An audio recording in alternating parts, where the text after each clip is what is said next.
Hello, my name is Eric Benbow. I'm at Michigan State University in the Department of Entomology and Osteopathic Medical Specialties in the Ecology, Evolutionary Biology, and Behavior program. And today I want to kick off a series of videos related to exploring novel weapons in disease ecology. And I'll get into a little bit of what I mean by that, but think about the pathogens that affect humans. Where do they persist? Where do they grow in the environment? And how do they do that?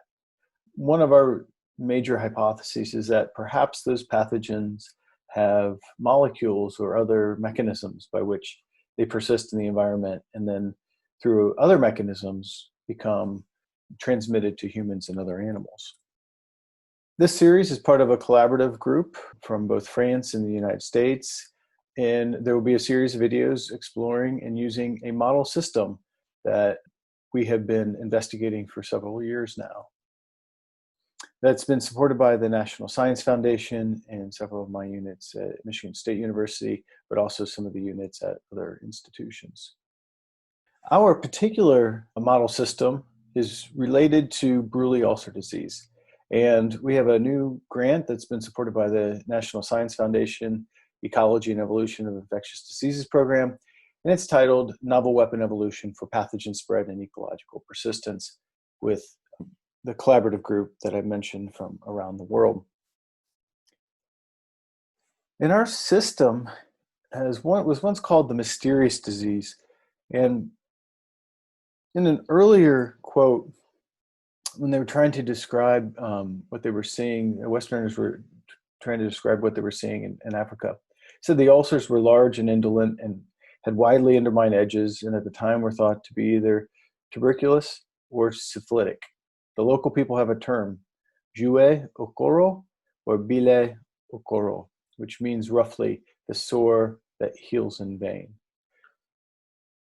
And when I first started getting involved in this research, we wrote one of our first papers reviewing this disease, and a little non-traditional for a scientific paper, but this is how I started the paper, basically on an airplane when I was coming back from Ghana.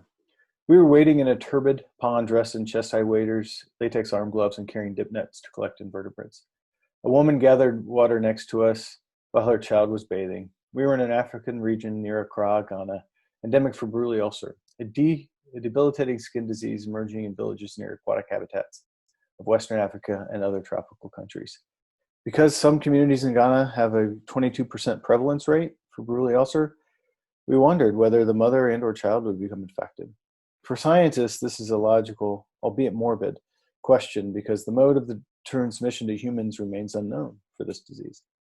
The bacterium responsible for BU is Mycobacterium ulcerans, and it causes necrotic and sometimes massive disfiguring ulcers that are occasionally mistaken for other tropical ailments.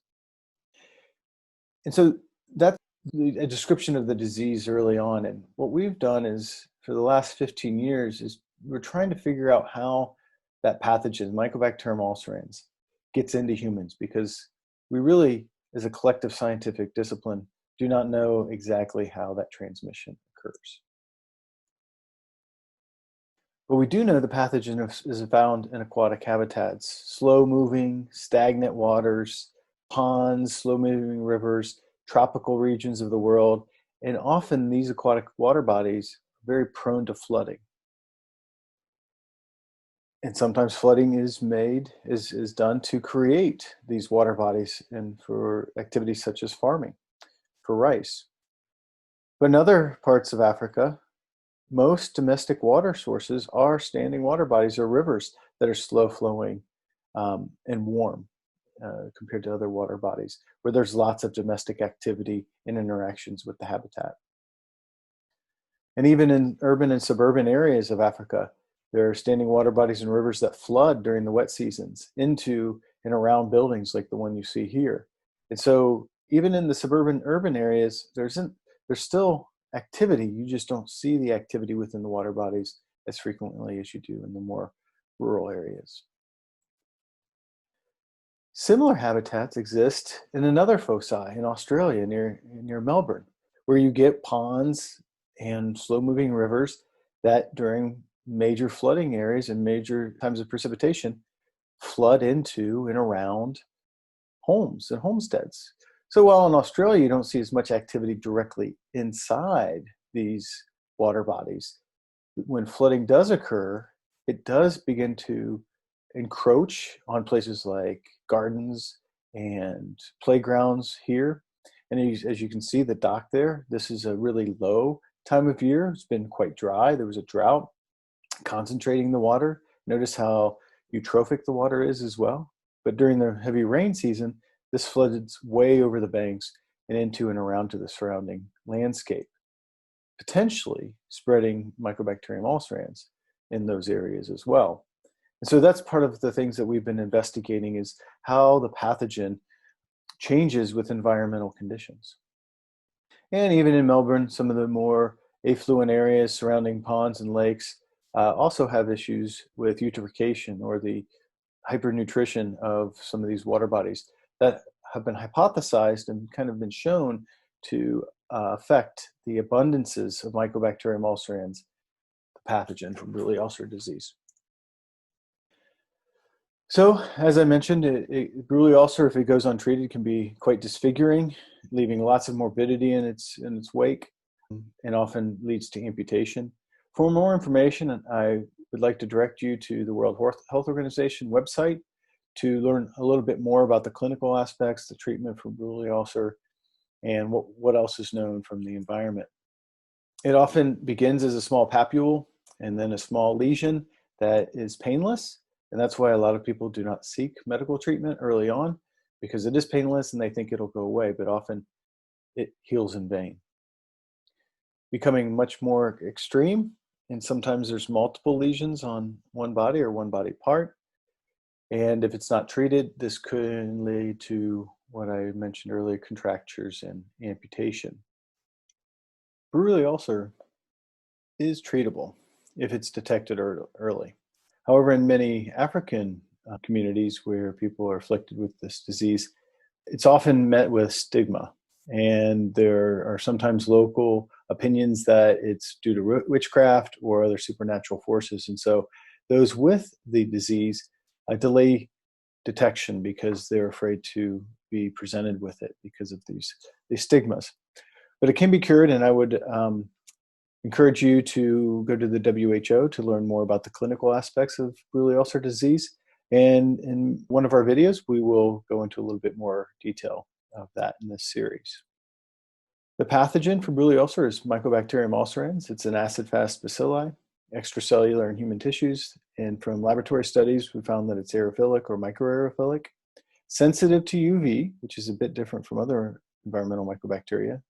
It's slow growing, 2 to 6 months for primary culture, and grows best from 30 to 33 C, so a little bit lower than human body temperature, perhaps why it afflicts the skin. This is an acid-fast micrograph of Mycobacterium ulcerans, and that'll come later in this presentation. The molecule responsible for the disease itself is a polyketide-derived macrolide that's immunosuppressive and cytotoxic. The immunosuppression leads to that delayed treatment because often it's not painful, and so people don't seek immediate treatment. So it goes on. The genes are used as a presumptive ID of ulcerans and other mycolactone-producing microorganisms, and it's composed of a core and a variable side chain. That side chain depends on the origin of the strain, and in a couple of other non-ulcerans species. New research is suggesting that all ulcerans and mycolactone-producing mycobacteria fall within a marinum clade. But we use the variability of the side chains for presumptive IDs, but we're also interested in how the variability in the side chains affects its function, both within clinical aspects, but for us, within the ecological realm. So do different forms of mycolactone affect how it functions in the environment? And there have been many genomic studies on Mycobacterium ulcerans and mycolactone. And from these studies, which we'll talk about later in later videos of this series, many of these studies have given us some clues to the environmental or ecological niche. We think it requires a stable habitat, whether that's within protected habitat of an organism or a biofilm of a plant. We know mycolactone is important for survival. And it leads to these questions. Is ulcerans just another environmental bacteria? And it's just opportunistic of humans, meaning it's a spillover pathogen to humans and other animals. And then what's the role of these mycolactone producing mycobacteria, these other ones that we know ulcerans is often found in the same habitat with? And then ultimately, is it a parasite, a symbiont, or commensal, or does it just live by itself in the environment? And so these are the questions we're interested in asking. Some of the ecological associations that still are hypothesized and gained a lot more evidence. Landscape change, both at large scale, but also at small scales around local water bodies from deforestation, cattle production, or agriculture. You can see the micrograph of ulcerans in the pond. And many of us hypothesize that these changes in the aquatic habitats lead to changes into communities of the plants and animals, the thousands of invertebrates in these systems, the plant diversity in these systems, and then the associated microbial communities of these systems. And it gets into the food web. It gets transferred through the food web, through biting organisms, and then ultimately there's hypothesized modes of transmission of how it gets to humans. And then as human populations expand and grow, it leads to increased landscape change and also climate change, which we think may be interacting with disease emergence. But our focus is on the aquatic communities. Where is ulcerans found and what's its functional importance in these aquatic communities? Early hypotheses were set up around this food web concept, this network concept, where ulcerans is found in biofilm, sediments, suspended water column, or to the right within non-predatory and predatory invertebrate and fish communities, and is circulating and functioning as an environmental bacterium. And a null hypothesis is that within that system, it somehow mechanically gets into the human skin, whether that's through traumatic puncture, traumatic skin lesion. That's how it gets through directly. A second hypothesis is that it goes through a trophic connections, meaning the biofilms and suspended sediments are fed upon by these non-predatory invertebrates through various mechanisms. Those are fed upon by predatory invertebrates. Some of those predatory invertebrates are known to bite humans. And several experiments and field studies have investigated whether or not acorids and belostomatids that are known to bite humans actually transmit the disease or the pathogen. That's still up for debate, and it's probably a less likely scenario than what we once thought. Another hypothesis is related to adult mosquitoes, and that has only found some evidence in Australia. There's been additional studies in Africa that have not proven conclusive for mosquitoes, and in fact, have found very little evidence for mosquito transmission in Africa. And then ultimately, our other question is, within this food web, there are also predatory fish and amphibians that eat these predatory invertebrates and other invertebrates. Wading birds, predatory birds eat both the invertebrates and the predatory fish and amphibians. And ultimately, how does ulcerans and other MPMs get to other aquatic habitats through a landscape? And what is the spatial extent of that? And then the secondary question is, has ulcerans evolved with any of these potential biotic reservoirs over geological time?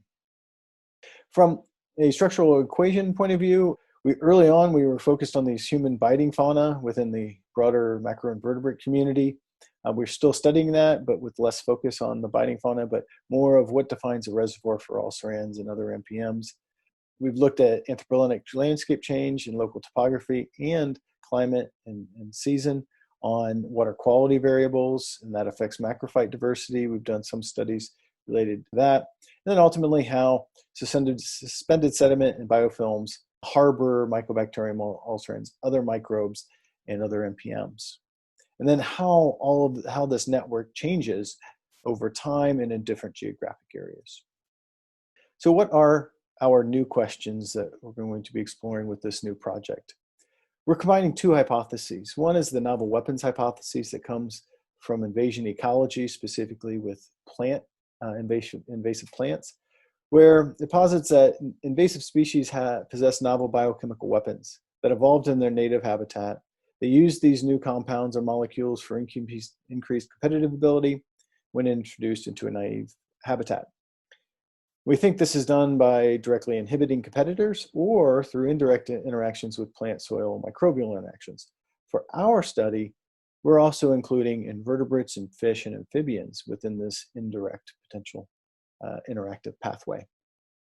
We're combining this with the coincidental evolution of virulence hypothesis that posits that virulence is not always a direct target of selection that results in disease, but it's sometimes a byproduct of the pathogen evolution in response to biotic and abiotic selection forces in the outside of the host environment. So maybe they're not pathogens, they're not evolved pathogens, they're just evolved microorganisms that coincidentally cause disease. And for Mycobacterium ulcerans and Buruli ulcer, we suspect that mycolactone is a novel weapon that allows for Mycobacterium ulcerans and other MPMs to persist, grow, proliferate, and spread within aquatic habitats depending on environmental selection forces, and then ultimately leads to disease. So we're going to test those. We're going to test how mycolactone perhaps evolved as a novel weapon within certain hosts and reservoirs. What's its function, evaluate the function, and how it enters new microbial communities, becomes established and persists and dispersed with new reservoirs. Where are the replicative reservoirs? Which ones are simply holdover reservoirs? And then what are the environmental conditions that lead to high abundances of ulcerans and other MPMs? And then how do humans interact with that environment? Ultimately, this information will allow us to better understand what leads to outbreaks of Buruli ulcer disease. We plan on doing this at 3 different scales. 1, looking at the mechanisms of micrometers to meters, hours to months. Where's the environmental niche? Where's it found? How does it function at small scales? So the pathogenesis. Then we want to look at how Mycobacterium ulcerans and other MPMs disperse from meters to kilometers, months to years within invertebrate and vertebrate communities and their related microbiomes, both of the host and the environment. And how does mycolactone function there? And then at the largest scale, from kilometers to years or decades, what's the evolutionary history and biogeography of mycolactone-producing Mycobacteria ulcerans with host diversity? And so that leads to persistence and actual dispersal as well. And we will do this and have started doing this in watersheds of Amazonia within French Guiana. We're going to do this over 2 years in 3 major watersheds, taking a watershed continuum approach and sampling more frequently along the coasts of water, soil, aquatic plants, invertebrates, fishes, amphibians. And we're going to interrogate those samples, doing host genotyping, Mycobacterium plasmid diversity, virulence detection of Mycobacterium, microbial or microbiome assessments from all of those potential reservoirs, looking at rich diversity of Mycobacteria, and then we're going to quantitate both Mycobacteria that are there, their diversity, and mycolactone expression of both viable and unviable populations in these areas. And so we're taking a comprehensive approach, descriptive and more of a survey at the large scale, but we also have planned mechanistic experiments using such things as these chambers to embed into aquatic habitats. And so I thank you for your attention, and I look forward to sharing our progress and some more of our background through this series of videos related to our ecology and evolution of potential novel weapons in disease ecology.